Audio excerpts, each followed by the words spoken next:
One of the last things my dad said to me before we stopped talking was he didn't want to be a dad. And I was like, okay, well, this picture literally says otherwise. I just found this.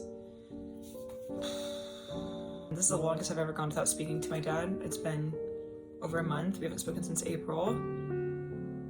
I had a therapist one time tell me, oh, did you know that your mood is really heavily influenced by the music you listen to? Hey, he's bouncing off my booty cheeks, I love the way he rides. So when you're sad, you shouldn't just create a cavern of more sadness by listening to dreary music. You should pump it up. And I said, that's crazy because you're fired. The vibes before working out, they're low. I don't feel better. I sprayed this on my titty nuts so they don't get infected. Get ready with me to go to Al-Anon. Who's ready to heal? Okay, that was actually kind of crazy. This deodorant is the best deodorant I've ever used. Oh, I don't know if it's cruelty free. Gotta go to Al-Anon tonight because a few things are leaving me rather perturbed. Did I just pronounce that wrong or right? Anyway,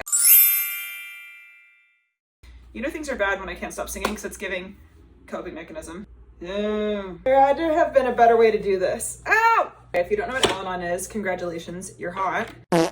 First, gotta go in with this because every single thing breaks me out. Also, I don't know about y'all, but ever since I got my IUD in 5 million years ago, because I'm a goddamn hag, okay, that's actually unhealthy, but ever since I got my IUD in my 20s, I always have pimples on my chin. It doesn't matter how healthy I eat, how little alcohol I have, how celibate I am. I don't know, it's so annoying. And I know I need to be grateful to have clear skin above the chin, but this is very disheartening. And it always gets really bad around me, period, which I'm on. Didn't need to tell anyone that.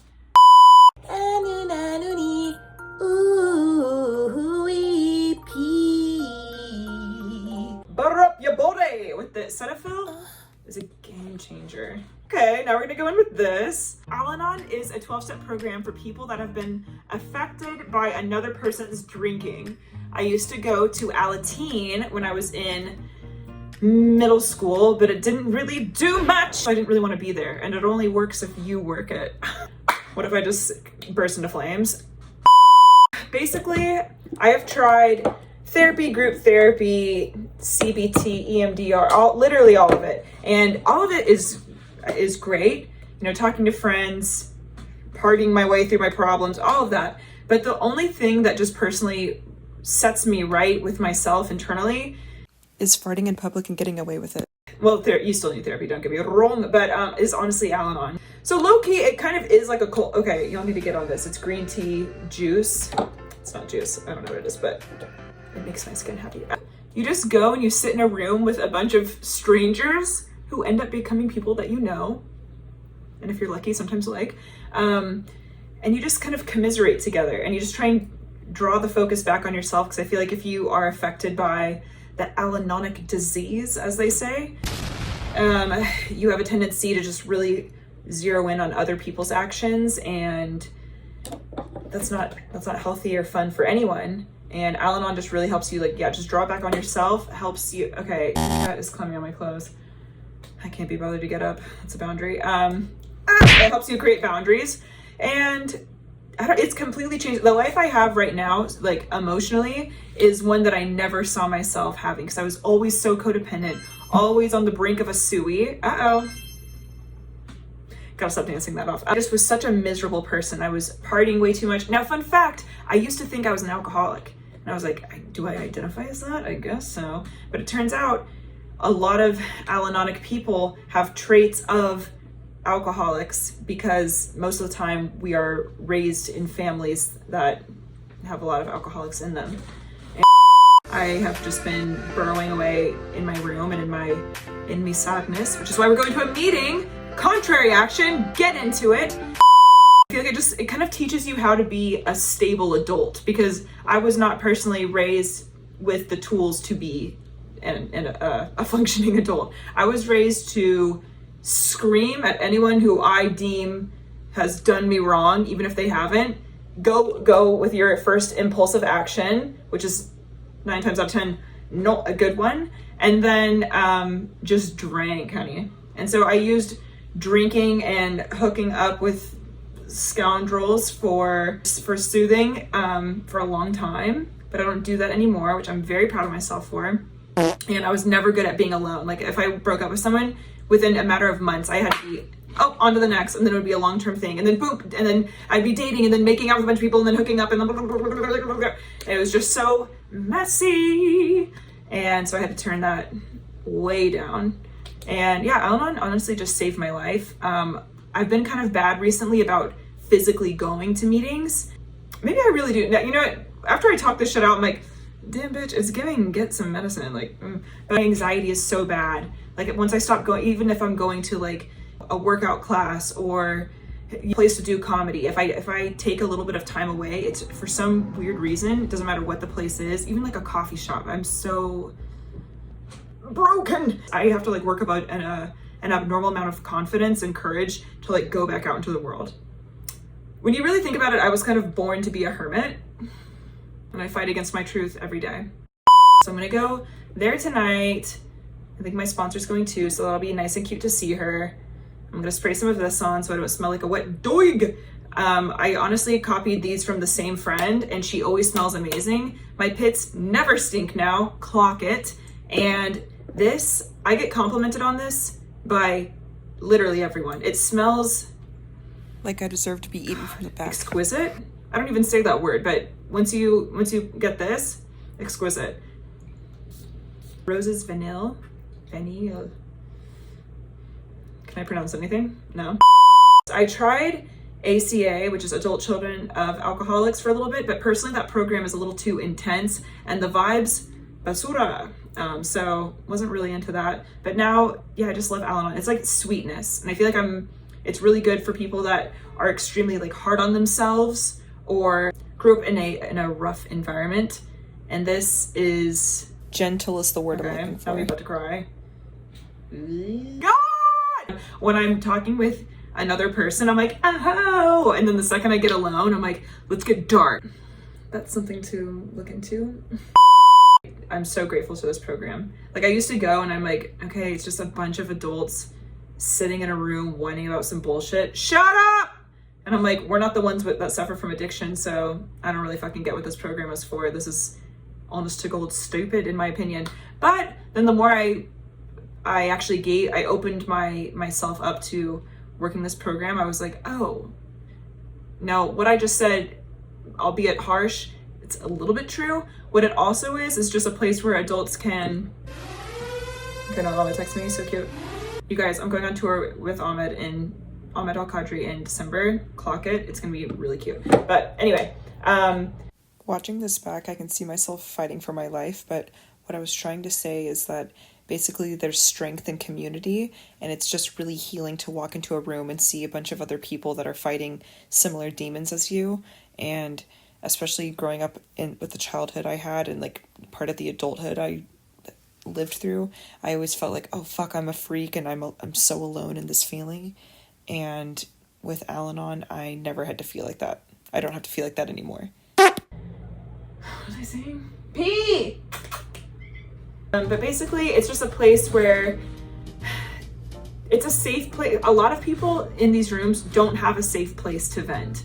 And it's just really, it's honestly beautiful. And also, it's kind of helped heal my relationship with men. I know I shut on them all the time, but in Al-Anon, you see so many men be so vulnerable. Should I be saying this? Nah, fuck it. But you see so many men be vulnerable in a way I've never experienced that in my life until I got into Al-Anon like over a year ago. And it's really special. Oh my God, I'm gonna be in Al-Anon for 2 years in September. And that's crazy reason. I just used to blow my life up. This is the literal reason why I don't do that anymore. May it be with like partying, screaming at people. God, I've like lost friendships over my anger. I would just I'd be like, how could you do that? And it's like, damn, bitch, like, chill. But also, how could you do that? No. It teaches you how to take accountability, which I've always been not the best at, because usually if you're in Al-Anon, it's because you have a big old fat, people hate on the pimple patches. I like them. And it's my fucking face. How about that? Okay. Not me getting defensive. Uh-oh. Al-Anon. Al-Anon just teaches you how to just take accountability. Like, I joke a lot about it online, but in my personal life, but I used to be in like horrible relationships. And I would just be like, I can't believe this keeps happening to me. And then at a certain point, you have to be like, you're not a victim anymore, sweaty. I'm the one that keeps choosing to date these people, or people that follow this certain pattern that for whatever curse and haunted reason I'm attracted to. My parent. Okay. Freud does a backflip in his grave. I learned that I play a much larger part in my misgivings than I like to admit. And ever since I really started being able to step into acceptance, I don't have as dramatic of a life as I used to. Because I think that's also, like, Al-Anon, you don't have any like legal addiction. I mean, some people are double winners, as we say, where they're in multiple programs, but I feel like for the most part, if you are in Al-Anon, you have an addiction to chaos, adrenaline, cortisol, you get stressed out, and you have an addiction to being like in fight or flight mode. And at my big age, it's just very tired now. It's not fun and cute anymore. It was never fun and cute, but you know, when you're in your 20s, you're kind of like, this is how we're all feeling. And then all of a sudden you get into your 30s and you're like, oh, yeah, I got work to do. And then sometimes I do get really down on myself. I feel like I kind of shit on myself maybe a touch too much in this regard. I get down on myself when I started thinking about how people are in these relationships, and like, you know, like my younger brother just got married, and I'd be engaged, and I would be lying if I said that didn't unfortunately selfishly affect me a little bit, where I'm like, oh fuck, he's younger than me by almost 4 years, and he's hitting all these adult milestones, and I feel like I'm just learning how to be an adult at my age, at 31. But then I have to remember that, like, I had a good amount of bad things happen to me, and I didn't start healing from those things until much later. And so if I would, and I had gotten into relationships, they weren't good for me because I wasn't able to be a good partner to the people that I've dated in the past. Not like I was like a monster, but I just wasn't, I don't know, it was just a mess. And not in like a cute, fun, like, way, just like in like a, uh-oh, honey, heal, bitch. But I wasn't able to like show up for really anyone in the way that to the standards that I set for myself, because I wasn't doing that. But now I feel like Al-Anon has taught me how to honestly have self-esteem, because it makes me sad for my past self, the way that I've walked through it, crawled through it. But that's kind of the gag. Dang! Basically, Al-Anon just taught me how to build self-esteem and how to like be kind to myself. And I wasn't even aware of how bad my quality of living in my day-to-day was until I walked into a fucking Al-Anon meeting and it was illuminated. But it's really beautiful. Some of the people that I've met in Al-Anon are some of my favorite people I've ever met in my life. And I've tried many times to like kind of like dip out of program and be like, I think I'm good, or yeah, I get it. But it's kind of like going to the gym. Like if you stop going, then all of a sudden you got the ranch arms again. No shade to the ranchies. I love ranch. But Al-Anon is just something I'm going to have to do for the rest of my life if I personally want to have any shot of behaving in a way that makes me proud and keeps like the demons at bay and my mind healthy. Does anyone literally give a fuck? But also, when you have two alcoholic parents, this is honestly a trigger warning, godsend. And also, with Love and Light, I live with two alcoholics, so it's just nice to like, I don't know, always keep, oh, my sunglasses fell into my paint. Okay. It's just nice to have like a safe place to go and just vent. And like oftentimes when you are in a relationship with an alcoholic or living with an alcoholic or like, I don't know, behaving, like Al-Anons are fucking crazy. And I can say that because I am one, but like, it's just nice to have like a space where you can go and not be judged and just be heard and be like, okay, I'm behaving like a whiny child because this is what happens to my brain when I go into fight or flight. And I'm so grateful I have a place where I can vent out things I would only dare say to a journal.